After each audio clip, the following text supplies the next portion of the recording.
Tov, Shavua Tov. Donc aujourd'hui,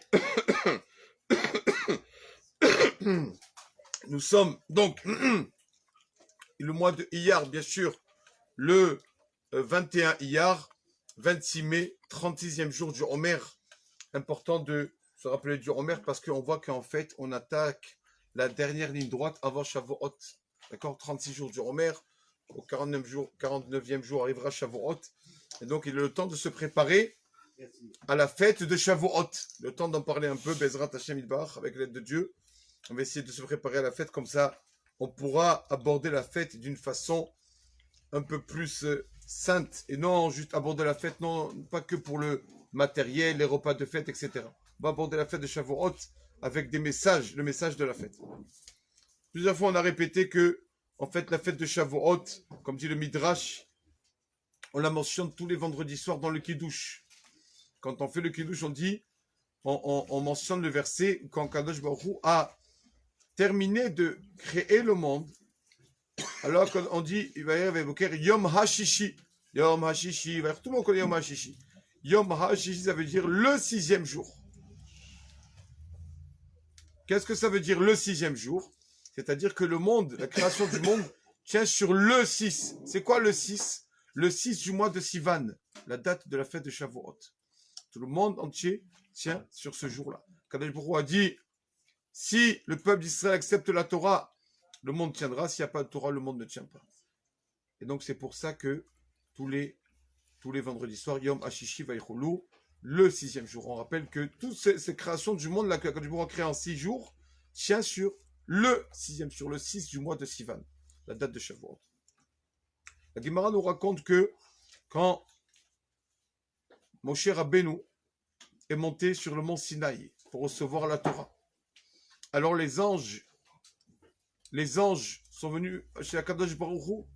On dit, qu'est-ce qu'il veut? Qu'est-ce qu'un humain fait là, ici, chez nous, les anges? Qu'est-ce qu'il veut? Alors Akadosh Baruch Hu lui a dit, il veut prendre la Torah. Et les anges disent, non, pourquoi la Torah? On ne veut pas la donner la Torah. Qu'est-ce qu'il veut? La Torah, elle est pour nous. Alors, Akadosh Baruch Hu a dit à Moshe, réponds-leur. Alors Moshe Rabbeinu a dit à Akadosh Baruch Hu, viens, on ouvre ta Torah. Nous allons voir, on va commencer par les 10 commandements. Qu'est-ce qu'il y a dans les 10 commandements? Je suis Hachem ton Dieu qui t'a sorti d'Égypte.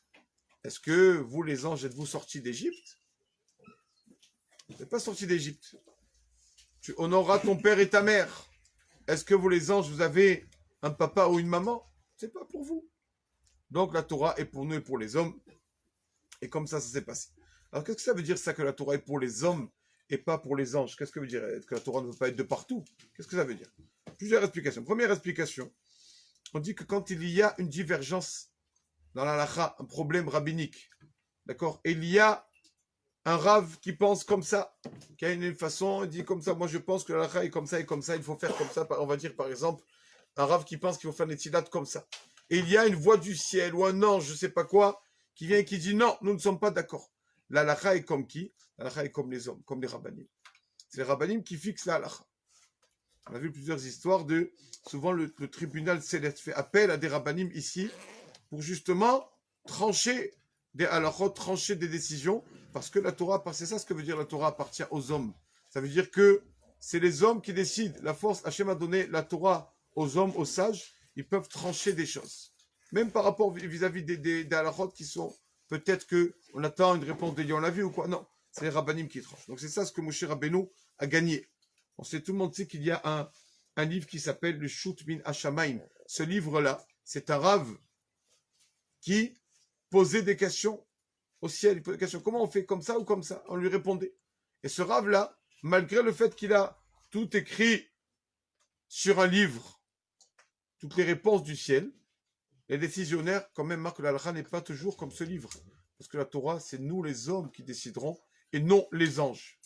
Deuxièmement, est-ce que vraiment les anges ne savaient pas que la Torah n'était pas pour eux? C'est vrai, les anges ne sont pas sortis d'Égypte. Les anges n'ont pas eu ni de père ni de mère. Et dit le Maguide de Douvna, pour répondre à ça, il raconte qu'il y avait une fois le Rav, le grand rabbin d'une ville qui, Baruch Hashem, était là pour ses fidèles, pour toute la communauté juive. Et donc, et ce rabbin donc, prend de l'âge. Un jour, donc, arrive la retraite. Et il rassemble un peu son comité. Il leur dit, écoutez, ça y est, je suis fatigué. Cette ville est tellement importante. Il y a trop de travail. Je ne peux pas assurer. Je ne veux pas faire du vol, Chazé Shalom, prendre le poste alors que je ne fais rien du tout. Donc, je préfère aller dans une petite ville, un petit village. Et là-bas, un petit village. Et là-bas, je serai le rave du petit village. Et donc, ils ont convenu comme ça. Et quand on arrive le jour du transfert, où donc le rave, donc part de la grande ville au petit village, alors les habitants de la grande ville manifestent. On ne veut pas que le rave parte. On ne veut pas que le rave parte. On ne voulait pas. Ça y est, on a fait un contrat. Ça y est, c'est fait. On a tout convenu, il n'y a pas de problème. Et donc le rave leur dit, qu'est-ce qui vous arrive? On a convenu que je parte de la grande ville. Je suis fatigué. Pourquoi maintenant vous manifestez? Vous n'êtes pas d'accord avec moi? Et on dit, Rabbeinu, justement, pour vous montrer notre amour, qu'on ne croit pas, qu'aucune personne pense qu'on vous laisse partir facilement. On vous laisse partir, d'accord, mais difficilement, à contre-cœur. On a de la peine de vous laisser partir, Rabbi. C'est ça qu'on manifeste. C'est pas qu'on se débarrasse de vous, allez, prenez-le, ce rabbin. Non, on a de la peine, mais donc on montre notre mécontentement. On est quand même triste que vous partez, Rabbi. Et dit le Maguid Douvna, c'est pareil. Les anges savaient que la Torah appartient aux hommes. Ça, c'est sûr. Ils le savaient. Mais ils ont dit, on ne peut pas laisser Moshe prendre la Torah si facilement comme ça. On croit que ça appartient aux hommes. On veut le montrer, notre attachement à la Torah. Donc la Torah appartient aux anges. Non, c'était aux anges. Maintenant, quand Hachem nous a donné la Torah, ça appartient aux hommes. Et donc, quelle différence entre un homme et un ange? Quelle différence? Un homme avance, toujours. Toujours il avance. Ou bien il descend. Ou il avance, ou il recule. Un homme, il ne stagne jamais un homme. Oui, dans la Torah, comme dans tout, dans le travail. Impossible d'être toujours pareil. Ou tu avances, ou tu recules. Tandis que les anges, toujours, stagnent le fond. Ils n'avancent pas. Un ange n'avance jamais. Donc c'est ça, la Torah nous a été donnée pour avancer justement.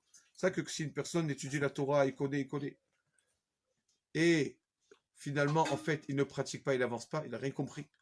La Torah était donnée aux hommes juste pour avancer. Justement, c'est une chose qu'on voit dans la Torah, on la voit dans la du Ramban. Toute phrase qu'on voit dans la Torah, c'est pour nous faire réfléchir, allez, peut-être je vais avancer, peut-être ça je vais faire un effort, etc. D'accord? Et donc on est passé donc un degré supérieur aux anges. Parce qu'on sait que chaque mitzvah que l'on fait, chaque bénédiction que l'on fait, on crée un ange. Donc nous, on peut créer un ange. Mais un ange ne peut pas créer un homme. Donc le créateur est bien sûr supérieur à la créature. Nous, les hommes, nous sommes bien supérieurs aux anges.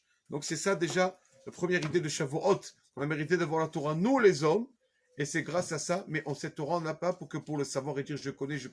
Elle est là surtout pour nous faire améliorer nos actions. Sinon, ça ne sert à rien d'avoir la Torah. Baruch Adonai Le'olam. Amen.